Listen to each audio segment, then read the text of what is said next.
Hello guys, this is me Seher Fatma. Welcome to my channel CSS Mentor. Today's our topic is dependency theory, that is most important topic of international relations.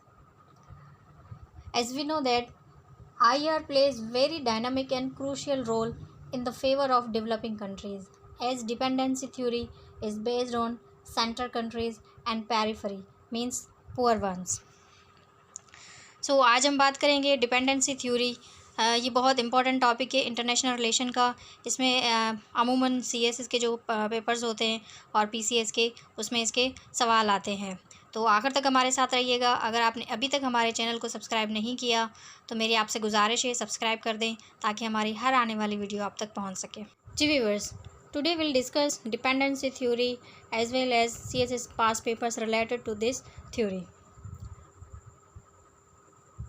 So here is the definition of dependency theory. You can see dependency theory an approach to understand economic underdevelopment that emphasizes the putative constraint imposed by the global political and economic order. कि ये जो dependency theory है that is the approach, ये international relations की theory है और इसका जो main जो motive है वो क्या है कि इसके जो लिंक होते हैं इंटरलिंक्ड होते हैं जो पुअर कंट्रीज़ होती हैं और डेवलप नेशंस होती हैं। और इसमें हमें क्या अंडरस्टैंड करना होता है, understand economic under development that emphasis the putative constraint impose by the global political and economic order. कि जो डेवलप्ड वन होते हैं वो अपने कुछ उनके लीगल शराइत होते हैं वो इम्पोज़ करते हैं जो पुअर कंट्रीज़ होती हैं, जो पेरिफेरी कंट्रीज़ हम उनको कहते हैं, तो उनका आपस में रिलेशन होता है और वो इंटरडिपेंडेंट होते हैं। वो उनके रिसोर्सेज लेते हैं और फिर वो उनको सर्विसेज देते हैं और फिर जैसे कि रॉ मटेरियल वहाँ से लेते हैं और फिर वो उनको फिनिश गुड उनको तैयार करके देते हैं। तो ये है dependency theory. According to dependency theory, underdevelopment is mainly caused by the peripheral position of affected countries in the world economy.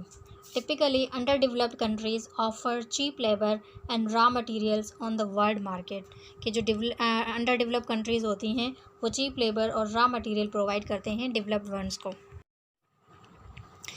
Here is the diagram of dependency theory. That is the combination of center and periphery of the center. और centre of periphery and periphery of periphery. अब centre means इसमें जो developed countries होती हैं, जो rich countries होती हैं वो आती हैं। कोर कंट्रीज़ जिन्हें हम कहते हैं कि जिनके ऊपर डिपेंडेंट होती हैं डेवलप्ड कंट्रीज़ और डेवलपिंग कंट्रीज़ या फिर थर्ड वर्ल्ड कंट्रीज़। जैसे यहाँ पे यूके एंड यूएसए है, कनाडा, ये कौन सी कंट्रीज़ हैं? UK and USA that is the centre. Periphery of the centre Canada, Brazil and India that is the poor countries और पेरीफेरी। तो ये क्या है? ये आपस में इंटरलिंक्ड है, इंटरकनेक्टेड है कि जो डेवलप्ड कंट्रीज़ होती हैं वो रिसोर्सेज लेती हैं, वो रॉ मटेरियल लेती हैं डेवलपिंग कंट्री से, पुअर कंट्री से, और फिर वो उनको जो सर्विसेज प्रोवाइड करते हैं, मैन्युफैक्चरिंग गुड्स देते हैं, उनको प्रोवाइड करते हैं जो जिन्हें हम फिनिश गुड कहते हैं. So you can understand this theory with the help of this diagram. Dependency theory, अब इसमें दो कैटेगरीज आती हैं. फर्स्ट क्या होगा? Core, that is the rich countries. Second one periphery means poor countries. तो ये जो डिपेंडेंसी थ्योरी है that is the combination of two categories और two elements, the core, the periphery. और ये आपस में एक दूसरे के ऊपर रिलाई करती हैं कि उनकी जो रिसोर्सेज होती हैं रिच कंट्रीज़ की वो पुअर से वो लेते हैं. इसलिए हम कहते हैं कि ये जो ऑल कंट्रीज़ होती हैं वो इंटरकनेक्टेड होती हैं और इंटरडिपेंडेंट होती हैं किसी न किसी फॉर्म में. Here are main actors in international relations.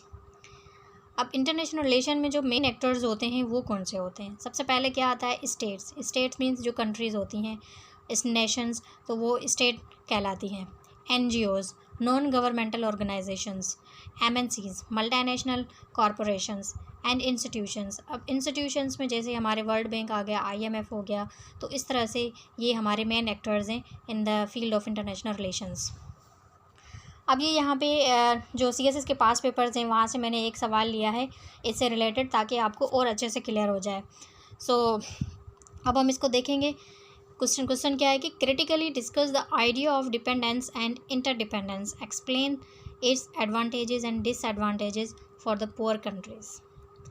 अब हमें यहाँ पे इसको थोड़ा डेप्थ में इसको अंडरस्टैंड करना है कि क्या कह रहा है कि first critically discuss the idea of dependence and interdependence, कि पहले हमें इसके जिसका जो आइडिया है, उसका जो मेन कॉन्सेप्ट है, उसको अंडरस्टैंड करना है, उसको डिफ़ाइन करना है। Then explain its advantages and disadvantages, उसके बाद फिर आपने एडवांटेजेस और disadvantages means pros and cons आपने डिफाइन करने हैं, particularly for the poor countries के जो पुअर कंट्रीज़ हैं उसके लिए इसके क्या फ़ायदे हैं और क्या नुकसान आते हैं। And understanding of the question, that is the most important and critical part of the CSS exam or any other competitive exam, क्योंकि हमें यहाँ पे किस चीज़ की नीड होती है, अंडरस्टैंडिंग की होती है कि क्वेश्चन के जो पार्ट हैं वो कितने हैं और उसकी जो रिक्वायरमेंट है वो क्या क्या है। क्योंकि जब हम टू द पॉइंट आंसर देंगे, जो रिक्वायरमेंट होगी सवाल की, तो एग्जामिनर क्या होगा, वो अट्रैक्ट होता है, वो फिर वो आपको उसके अकॉर्डिंगली वो मार्क्स देता है। तो हमें क्या करना होगा, सबसे पहले हमें क्वेश्चन की डेप्थ को एनालिसिस करना होगा, उसको समझना होगा, देन फिर हम अपने सॉल्यूशन की तरफ बढ़ेंगे। जी viewers, here are some advantages for poor countries, कि ये जो डिपेंडेंसी थ्योरी है इसके एडवांटेजेस क्या हैं पुअर कंट्रीज़ के लिए, जो डेवलपिंग कंट्रीज़ होती हैं।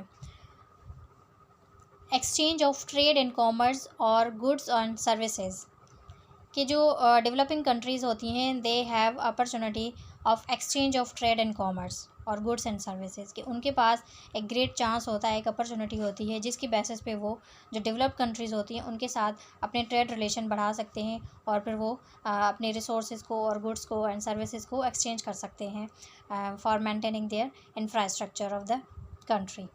Then foreign aid, that is most important and another chance of particularly for the poor countries, कि ये भी एक पुअर कंट्रीज़ के लिए चांस होता है कि वो फॉरेन एड हासिल कर सकते हैं इस बेसिस पे। Then increase high potential for tourism, that is another important factor and element which can help to increase the economy of poor countries, कि ये भी एक इम्पॉर्टेंट एलिमेंट है। दैन फ्री स्कॉलरशिप प्रोग्राम, कि ये भी उनके पास एक अपॉर्चुनिटी है।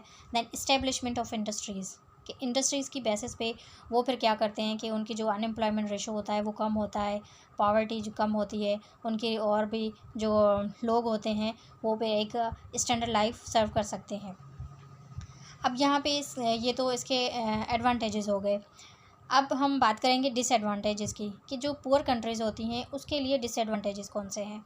एडवांटेजेस तो हैं लेकिन साथ ही उनके लिए डिसएडवांटेजेस भी बहुत हैं। अब जो मेन है वो मैंने यहाँ पे हाईलाइट किए हैं।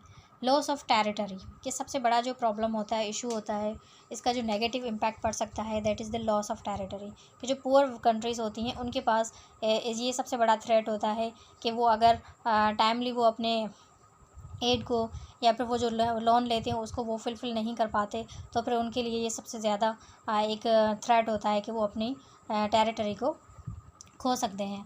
दैन टेररिज़म, कि जो टेररिज़म की जो प्रैक्टिसेस होती हैं वो भी बहुत ज़्यादा वहाँ पे स्प्रेड होती हैं, क्योंकि इसके पीछे भी एक मेन एजेंडा होता है। जो ग्रेट पावर्स होती हैं, जो डेवलप्ड नेशंस होती हैं, वो कभी नहीं चाहती कि जो डेवलपिंग कंट्रीज़ होती हैं वो आगे आएँ। बज़ाहिर तो वो उनके लिए इस तरह से ज़ाहिर करते हैं कि वो उनके लिए कंसर्न है और वो उनका जो डेवलपमेंट इंफ्रास्ट्रक्चर, उनकी इकोनॉमी है उसको वो बूस्ट करना चाहते हैं, but the reality is different.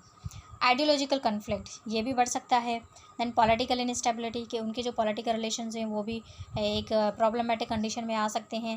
Then security threat, कि ये भी एक सबसे बड़ा इशू है जब वो डिपेंडेंसी थ्योरी की लपेट में आ जाते हैं। Then after you have to write down conclusion, क्योंकि विदाउट कंक्लूजन आपका जो क्वेश्चन होता है वो कंप्लीट नहीं हो सकता। फर्स्ट आपने इंट्रोडक्शन देना है, देन फिर आपने जो भी उसका आंसर हो वो देने के बाद कंक्लूजन को आपने ज़रूर इसमें मेंशन करना है। So that's all for today. I hope कि ये आपके लिए काफ़ी हेल्पफुल रहेगा और इन्फॉर्मेटिव होगा।